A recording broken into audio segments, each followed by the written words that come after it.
Assalamualaikum warahmatullahi wabarakatuh. Halo teman-teman, pada kesempatan kali ini saya akan menjelaskan mengenai tutorial pengisian ISPT PPh Badan untuk bagian kredit pajak. Nah, yang pertama, saya akan menjelaskan dulu bagaimana caranya kita mengisi kredit pajak dengan cara input manual. Nah, di sini kita ke lampiran 3, kredit pajak dalam negeri, kita buka. Nah, setelah itu kita klik baru. Nah, di sini di jenis PPh yang dipotong itu ada 3 nih, ada PPh pasal 22, 23, dan 26. Untuk PPh pasal 22, cara pembayarannya itu ada yang dibayar sendiri dan dipungut pihak lain. Coba kalau kita pilih dibayar sendiri. Selanjutnya untuk jenis penghasilannya, di sini ada badan usaha industri semen, rokok, kertas, baja, otomotif, terus pembelian barang oleh bendaharawan, impor, hasil lelang, terus penjualan migas oleh Pertamina, dan pembelian barang untuk keperluan industri dalam sektor perhutanan, perkebunan, pertanian, dan perikanan. Misalnya di sini saya memilih untuk PPh 22 impor. Nah, selanjutnya untuk NPWP, nama, dan alamat ini sudah otomatis terisi, yaitu menggunakan identitas perusahaan kita, karena kita memilih cara pembayaran dibayar sendiri. Nah, lalu untuk kode MAP atau uraian pembayarannya ini, itu terbagi-bagi lagi menjadi ada yang masa PPh pasal 22, pembayaran pendahuluan SKP, STP, SKPKB, SKPKB PPh final, terus SKPKBT, dan masih banyak lagi. Nah, misalnya di sini saya memilih untuk masa PPh pasal 22 impor. Nah, selanjutnya untuk NPPN-nya ini 16 digit, tergantung sama nomor NPPN yang kita dapatkan di bukti penerimaan negara. Selanjutnya untuk jumlah pembayarannya bisa kita isi misalnya 500.000, tanggal setornya misalnya tanggal 1 bulan 5. Selanjutnya kita terima. Nah, lalu untuk PPh 22 juga selain dibayar sendiri ada dipungut pihak lain. Nah, formatnya itu berbeda sama yang dibayar sendiri, yang dimana kita harus mengisikan nomor bukti potong atau pungut, terus jenis penghasilannya, sama juga kayak tadi, terus jumlah penghasilan brutonya, PPh yang dipotong atau dipungut, tanggal bukti potong atau pungut, NPWP pemotong atau pemungut. Nah, di sini harus kita input dulu referensi pemotongnya.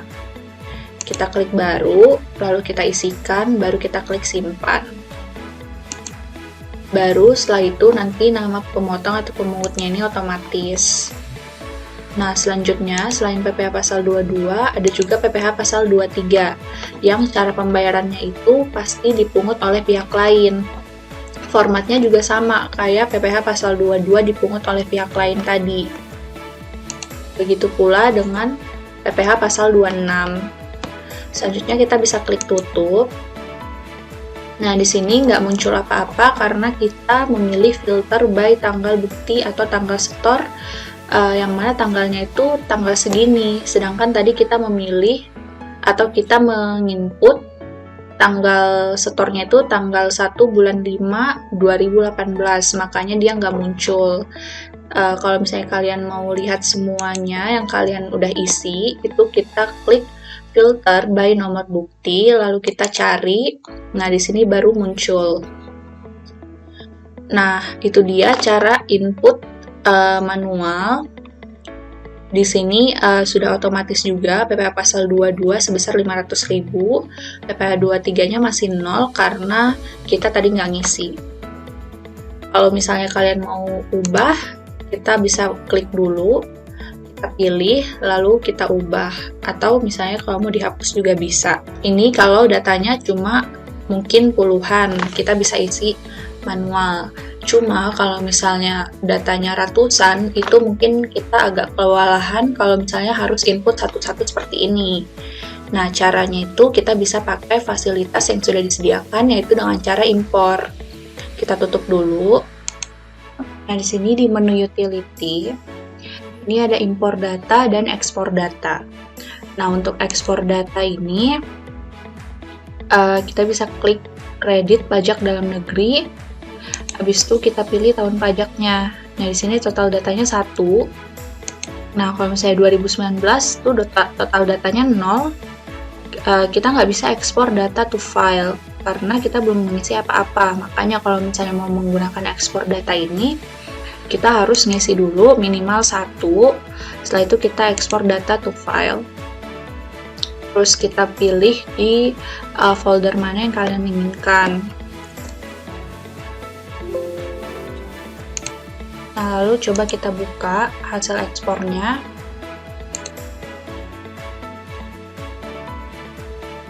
Nah, ini formatnya tuh sama kayak pas kita input manual tadi, cuma ini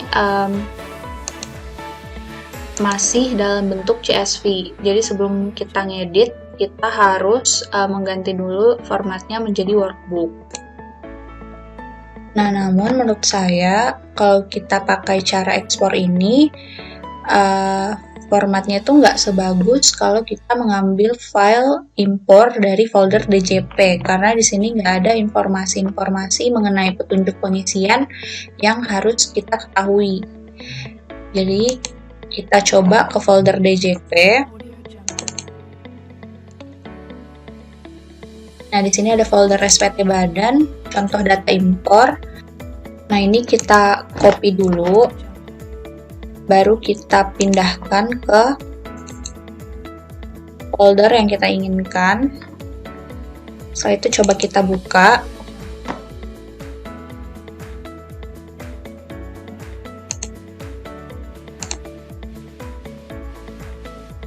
Nah, ini tuh tampilannya seperti ini. Jadi, ada kayak petunjuk pengisiannya yang penting banget untuk kita ketahui sebelum kita mengisi file impor ini. Nah, selanjutnya di bawah ini juga terdapat contoh data yang bisa kita jadikan referensi dalam pengisian file impor ini. Nah, jadi saya langsung aja mempraktekkan bagaimana caranya untuk mengisi file impor ini. Yang pertama, jenis PPH yang dipotong itu ada 2, apakah 22 atau 23. Pertama, saya akan mengisi PPH 23 dulu. Lalu untuk cara pembayarannya, di sini untuk angka 1 dibayar sendiri dan angka 2 dipungut pihak lain. Karena PPH 23, maka kita akan mengisi angka 2. Bila pembayaran PPH 22 dilakukan dengan dibayar sendiri, maka kolom C sampai dengan kolom J itu dikosongkan.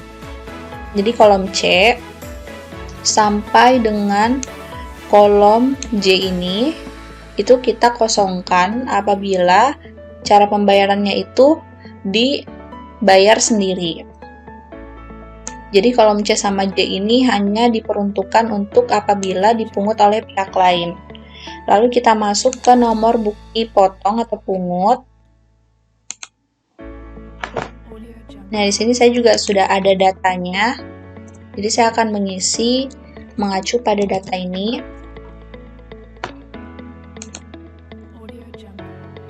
Lalu untuk jenis penghasilannya, saya akan mengisi angka 6, yaitu imbalan atau jasa lainnya. Lalu untuk objek pemotongan atau pemungutan, itu adalah DPP atau dasar pengenaan pajak, face values, PH yang dipotong atau dipungut,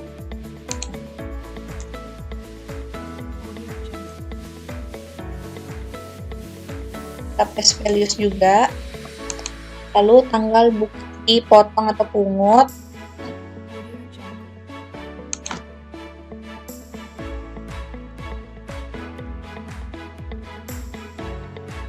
nah ini kita format printer.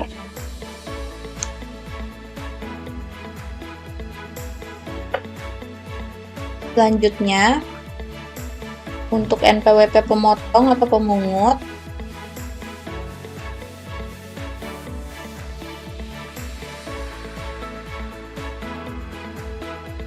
ini kita paste values. Lalu untuk nama pemotong atau pemungut,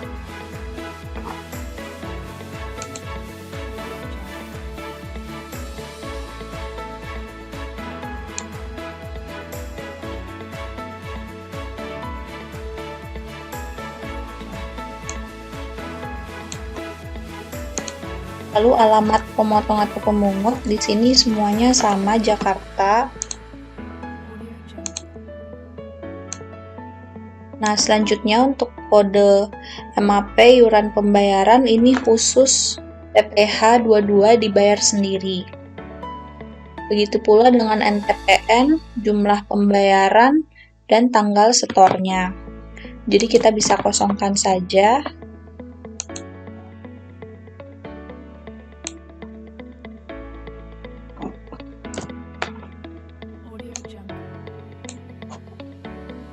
Lalu ini kita klik 2 kali.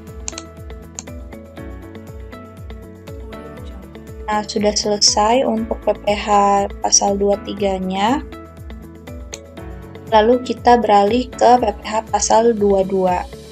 Karena saya juga akan mengisikan PPh pasal 22.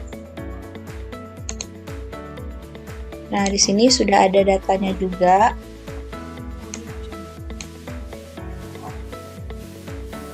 Nah, datanya ini kita pastikan dulu nih, semuanya itu tahun pajaknya sudah 2018. Karena kita mengisi SPT tahun pajak 2018. Jadi kita filter dulu. Kita tampilkan yang 2018-nya saja. Nah, selanjutnya jenis penghasilan transaksinya di sini untuk PPh 22 itu terbagi dua. Jadi ada penjualan barang sama PPh 22 impor. Saya akan memasukkan dulu untuk penjualan barang. Nah, di sini penjualan barang kepada bendaharawan pemerintah. Yang mana pajaknya itu dipungut oleh bendaharawan. Jadi cara pembayarannya ini dipungut oleh pihak lain. Nah, kita balik lagi ke contoh data impor. Ini kita masukkan 22. Lalu cara pembayarannya juga angka 2. Lalu untuk nomor bukti potong itu kita pakai NPPN karena bendaharawan itu biasanya tidak membuat bukti potong. Jadi bukti penerimaan negara ini bisa kita jadikan nomor bukti potong karena kedudukannya sama dengan SSP. Lalu untuk jenis penghasilannya, ini kita bisa lihat lagi untuk PPh pasal 22 yang pembelian barang oleh bendaharawan itu adalah angka 6.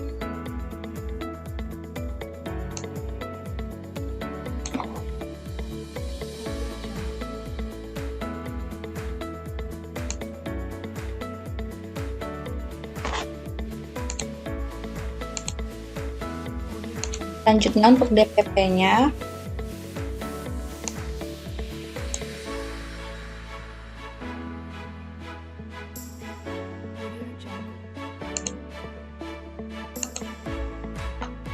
lalu untuk PPh yang dipotong,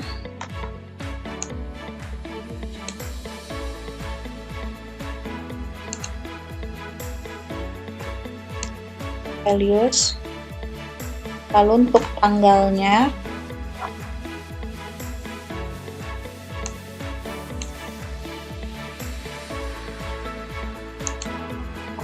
kita format Painter aja.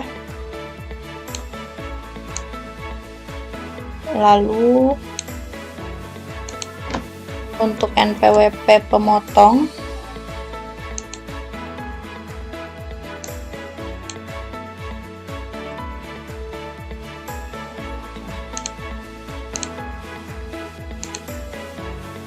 Selanjutnya untuk nama pemotong,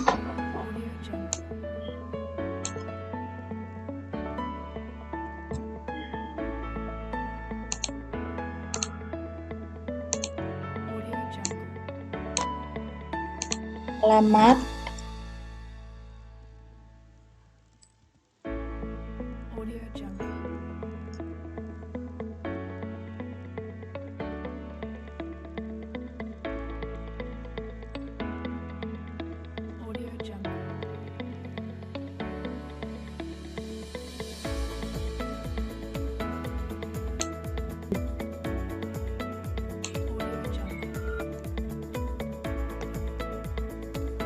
nah selanjutnya kita balik lagi.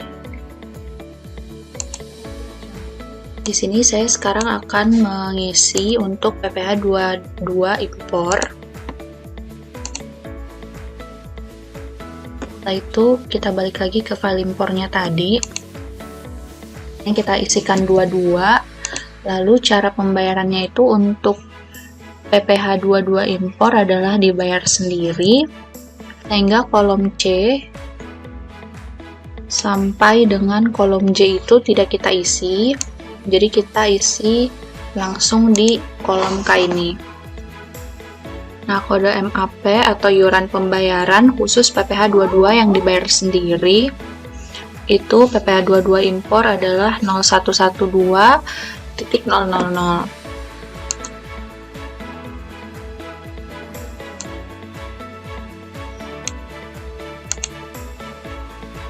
Selanjutnya untuk NTPN, jumlah pembayaran, dan tanggal setor.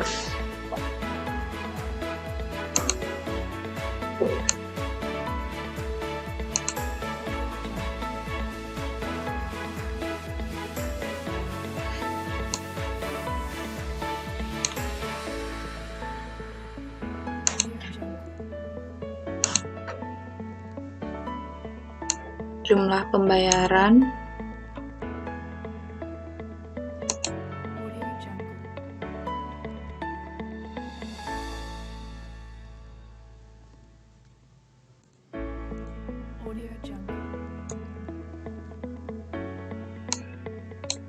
dan tanggal store.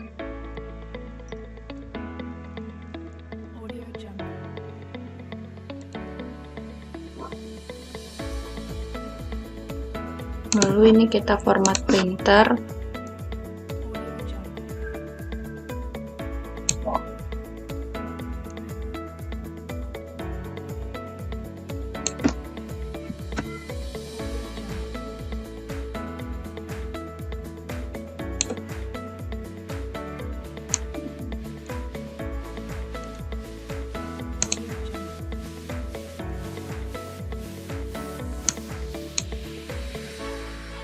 Nah, selanjutnya kita baca lagi keterangannya di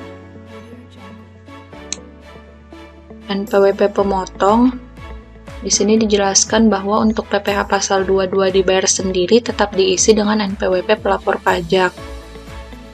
Begitu juga dengan nama pemotong atau pemungut tetap diisi dengan nama pelapor pajak, dan alamat pemotong atau pemungut itu tetap diisi dengan alamat pelapor pajak.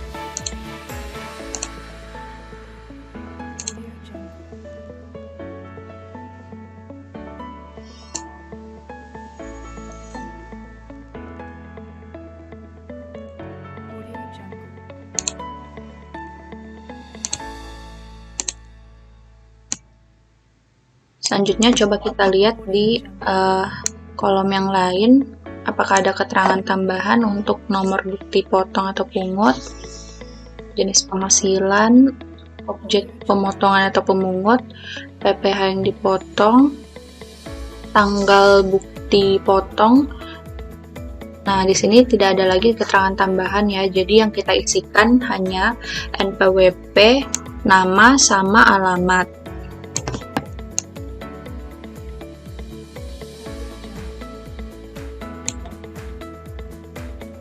Nah, udah selesai untuk PPh 22 dan PPh 23-nya. Selanjutnya jangan lupa untuk data contoh ini kita hapus dulu, karena kita tidak mau data contohnya ikut terimpor. Selanjutnya kita bisa save, lalu kita save as dalam bentuk CSV sebelum kita impor. Klik OK, lalu jangan lupa kita close dulu sebelum kita mengimpor. Nah, lalu kita ke ISPT-nya. Ini di menu utility, import data, kredit pajak 2018, lalu kita search. Kita pilih file importnya, setelah itu kita view data.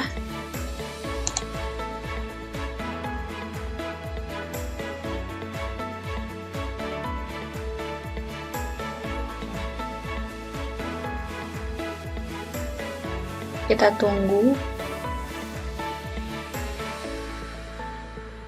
Nah, ini semua datanya tuh sudah terbaca. Lalu kita coba impor.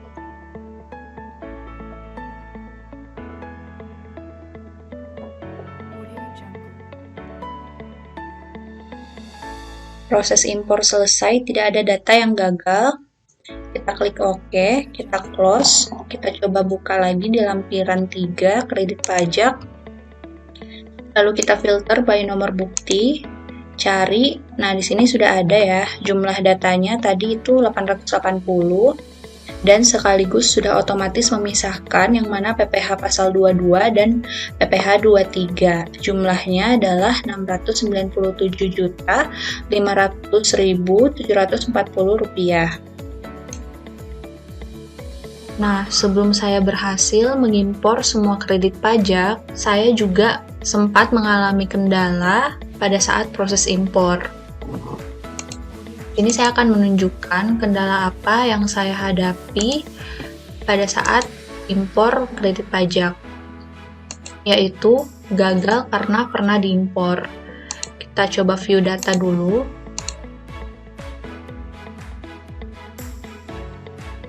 Nah, lalu coba kita impor. Nah, di sini proses impor selesai, data yang gagal karena pernah diimpor sama dengan 34. Lihat error file di program files DJP ISPT 1771-2010. Tapi pas saya lihat di folder DJP di ISPT 1771-2010 itu nggak ada error file sama sekali. Jadi saya juga sempat bingung di mana yang salah, dan saya cari tahu ternyata kesalahannya itu ada di nomor bukti potong yang sama. Nah, coba kita buka file Excel-nya. Di nomor bukti potong atau pungut, ini kita blok dulu semua. Lalu di conditional formatting, ada duplicate values. Lalu OK. Nah, di sini yang ada tanda merahnya ini adalah nomor bukti potong yang duplikat atau yang ganda. Jadi ternyata masalahnya itu di sini. Pas saya coba ganti nomor urutnya dan sudah memastikan bahwa tidak ada lagi nomor bukti potong yang duplikat, terus saya impor, itu tidak ada lagi data yang gagal karena pernah diimpor.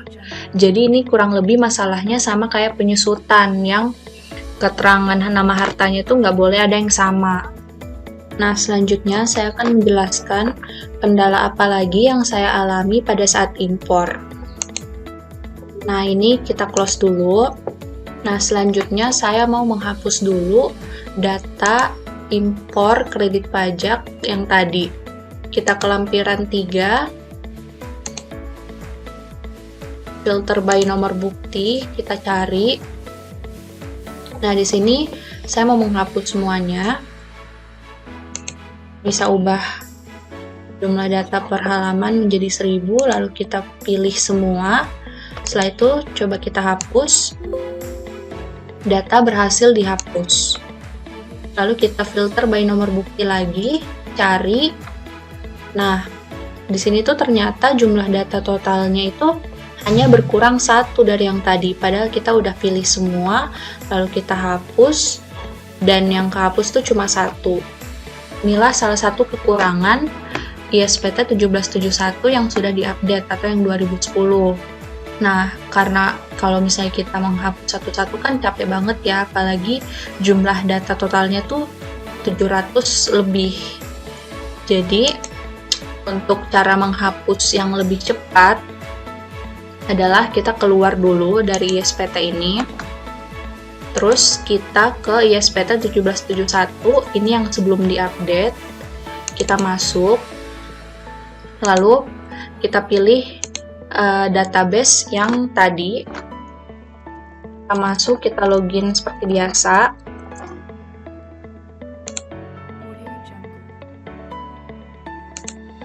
Nah, memang kalau cara seperti ini sih harus bolak-balik ISPT sih, agak ribet, cuma jauh lebih mudah daripada kita harus menghapus satu persatu. Nah, di sini ISPT PPH, lampiran 3, kredit pajak, baru kita ubah dulu datanya menjadi 1000 per hal. Kita pilih semua, kita hapus, lalu kita pilih lagi, kita hapus. Data berhasil dihapus. Nah, ini semua datanya tuh udah berhasil dihapus, sudah tidak ada lagi, sudah 0. Kita tutup, lalu kita keluar, kita balik lagi ke ISPT 1771 2010. Kita login lagi kayak tadi.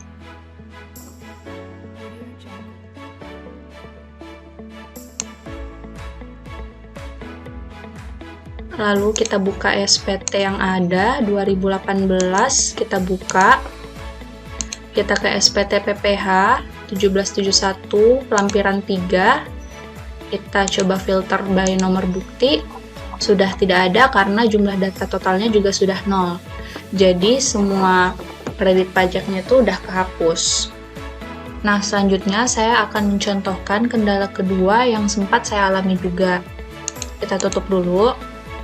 Kita ke utility, impor data, tahun pajaknya kita sesuaikan, lalu kita search,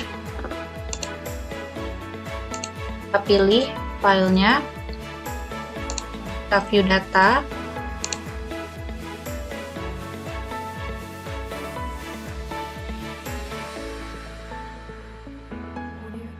lalu coba kita impor. Ini prosesnya cepet banget, nggak kayak sebelum-sebelumnya. Ini proses impor selesai, tidak ada data yang gagal diimpor. Oke, terus kita close. Kita coba lihat di lampiran 3, kredit pajak, terus filter by nomor bukti, cari. Nah, di sini tuh ada jumlah total data 77. Padahal tadi kita mengimpor ada sekitar 880 data. Cuma yang masuk itu hanya 77 data, dan tadi nggak ada pemberitahuan bahwa ada baris-baris yang salah pas view data, dan pas berhasil diimpor itu juga nggak ada konfirmasi sama sekali apakah data yang kita isikan itu salah.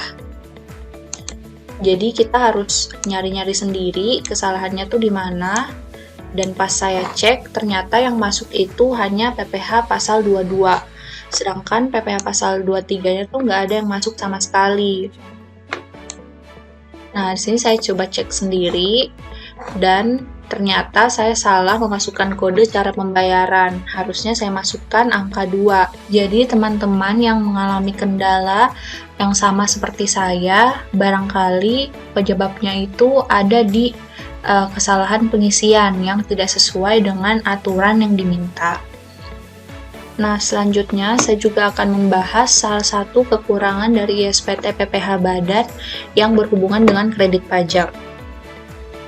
Nah, di sini saya sudah menyiapkan file yang tanggal bukti potong atau pungutnya itu tahun 2019, sedangkan kita akan mengisi SPT PPh Badan untuk tahun pajak 2018. Kita close dulu. Terus kita ke utility, import data 2018, jangan lupa. Setelah itu search, kita pilih filenya yang tadi, terus coba kita view data lagi. Di sini nggak ada sama sekali kesalahan dalam view data, terus kita import. Nah, di sini juga nggak ada pemberitahuan apa-apa tentang tahun pajaknya. Nah, lalu coba kita cek di SPT PPh lampiran 3, kredit pajak. Terus kita filter by nomor bukti, cari, dan ternyata data yang kita tadi impor itu masuk di SPT PPh Badan tahun 2018 ini. Padahal kita sudah memasukkan tanggal bukti potong tahun 2019 yang seharusnya tidak bisa dikreditkan, yang seharusnya dikoreksi oleh ISPT PPh Badan ini. Tapi sama sekali tidak ada koreksi, sama sekali tidak ada pemberitahuan juga, sehingga pengisian ISPT seperti ini membutuhkan ketelitian dari wajib pajaknya. Karena apabila kesalahan seperti ini terjadi dan pas itu dilakukan pemeriksaan, bisa saja yang disalahkan adalah wajib pajaknya itu sendiri. Nah, sampai di sini dulu pembahasan tentang kredit pajaknya. Semoga bermanfaat, semoga membantu. Mohon maaf apabila masih terdapat banyak kesalahan. Sampai ketemu lagi di video selanjutnya.